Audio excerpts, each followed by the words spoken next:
श्री असदुद्दीन ओवैसी जी। मोहतरम चेयरमैन साहब, आपका बेहद शुक्रिया। मैं इस मोशन की मुखालिफत में खड़ा हुआ हूं। सर, मैं शुरुआत में हबीब जालिब का एक शेर पढ़ना चाहता हूं। आप उर्दू जानते हैं और लॉ मिनिस्टर भी उर्दू जानते हैं।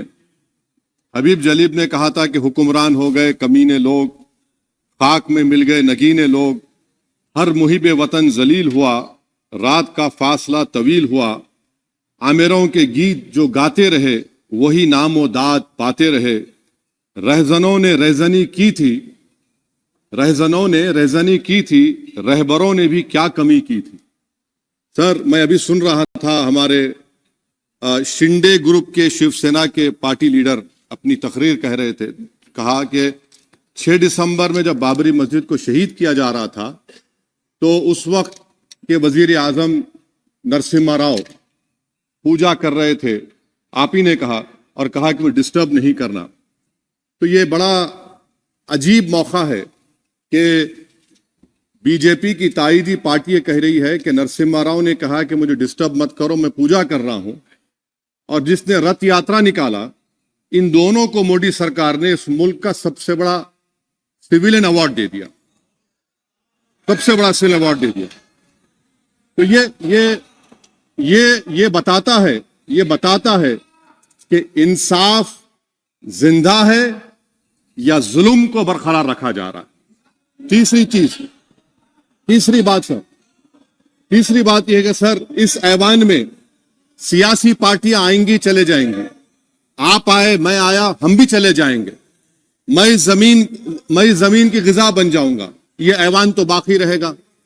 मगर सर, मैं ताजुब कर रहा हूं कि लोकसभा मुख्तलिफ आवाजों में कैसे बोल सकता है। लोकसभा तो एक ही आवाज में बोलना चाहिए, और लोकसभा भी भारत के संविधान आइन के बेसिक स्ट्रक्चर का ताबे है। और सर, ये इसलिए कह रहा हूं कि 16 दिसंबर को ये ले कर देता हूं। 16 दिसंबर 1992 को इसी लोकसभा ने एक रेजोल्यूशन पास किया था। आप इजाजत दीजिए तो मैं पढ़ता हूं sir.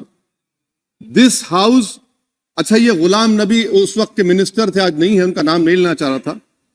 This house strongly and unequivocally condemns the desecration and demolition of the Babri Masjid at Ayodhya by and at the instigation of forces represented among others by VHP, RSS and the Bajrang Dal, which has caused communal violence in the country. Such act of vandalism was carried out not only in violation of order of Supreme Court, but amounted to an attack on the secular foundations of our country.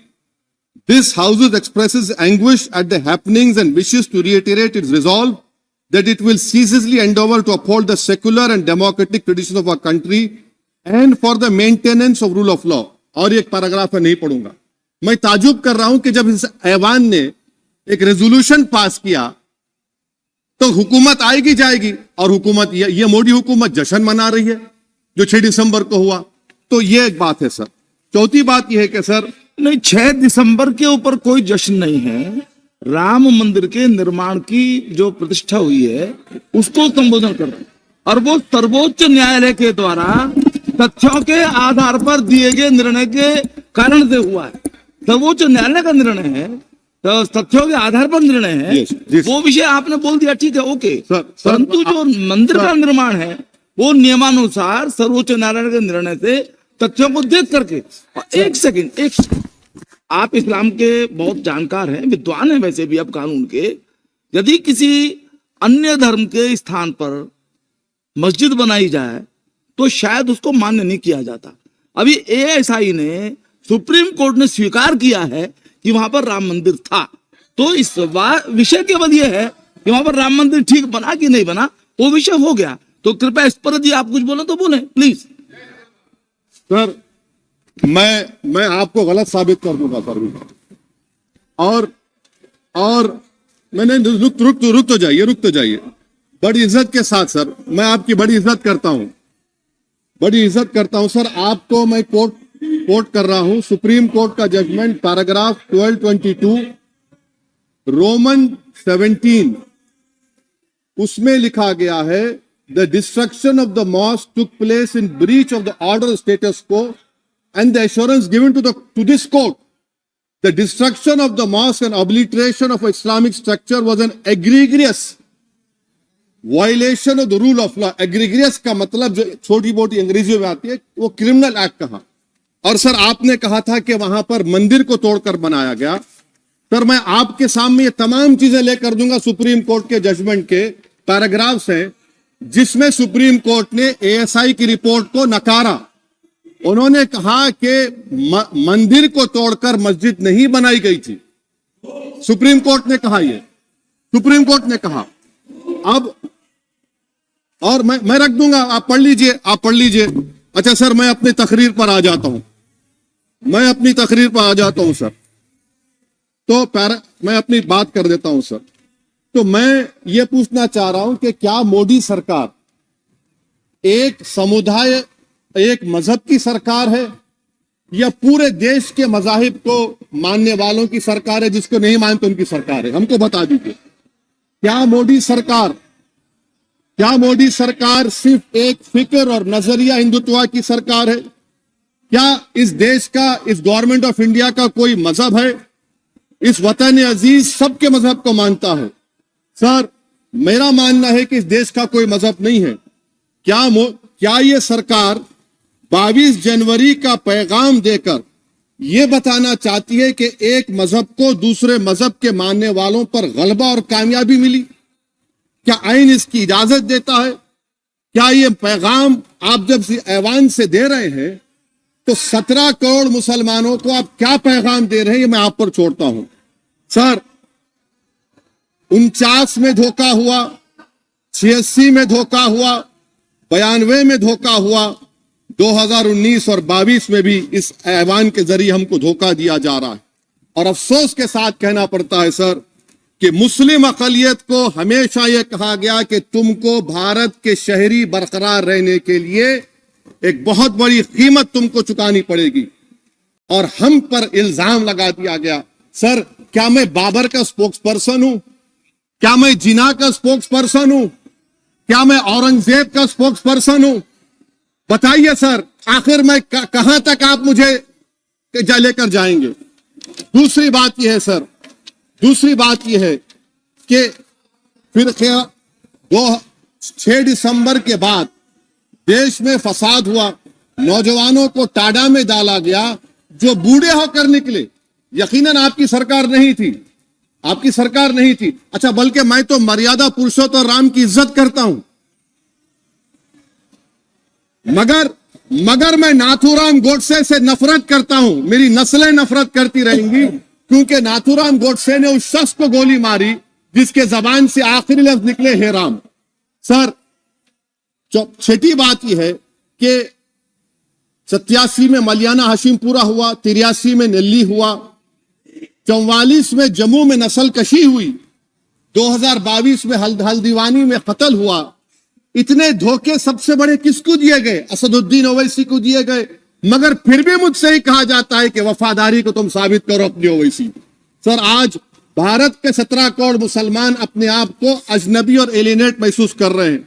मैं बहुत बड़ी नाइंसाफी होती है, sir ये कोई तारीखी नाइंसाफी को इंसाफ नहीं किया जा रहा है। स्पीकर बल्कि सर, अंग्रेजी में स्पीकर सर केवल एक प्रश्न का जवाब ओवैसी साहब दे दें कि बाबर को वो आक्रमणकारी मानते हैं या नहीं मानते?